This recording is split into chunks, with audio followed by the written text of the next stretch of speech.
बुद्ध भिक्षुओं के बारे में ये बात कही जाती है कि ये औरत को हाथ नहीं लगाते थे। ये वीरानों में जिंदगी गुजारते थे। मैंने एक जगह पढ़ा कि भिक्षुओं की किताब में लिखा है कि दो भिक्षु जंगल में पैदल सफर कर रहे थे। रास्ते में नदी आ गई। ये नदी पार करने के लिए पानी में उतरने लगे तो एक भिक्षु ने देखा कि 4-5 साल की बच्ची नदी के किनारे खड़ी होकर रो रही है। भिक्षु उसके पास गया, रोने की वजह पूछी। बच्ची ने बताया वो नदी के दूसरे किनारे पर गांव में रहती है।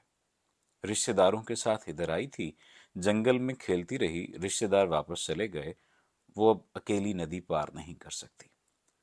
भिक्षु ने उसे उठाया, उसे उठाकर कंधे पर सवार किया और उसे नदी पार करवा दी। यानी नदी पार की, बच्ची को वहां पर उतार दिया और साथी के साथ फिर आगे चल पड़ा। 5-7 किलोमीटर बाद या कुछ दूर जाने के बाद उसके साथी ने अचानक सर उठाया और उसकी तरफ देखते हुए कहा, तुम पापी हो। भिक्षु हैरत से पूछने लगा, मैंने क्या पाप कर दिया है? यानी मैंने ऐसा क्या गुनाह कर दिया जिस वजह से मैं पापी हो गया?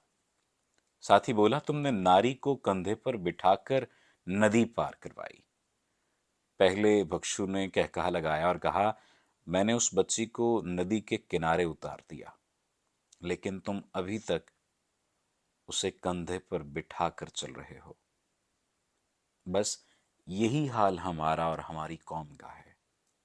किसी ने कोई गुनाह कर लिया, कोई गलती कर ली, तो बस उसको याद करते रहेंगे और उसे याद दिलाते रहेंगे।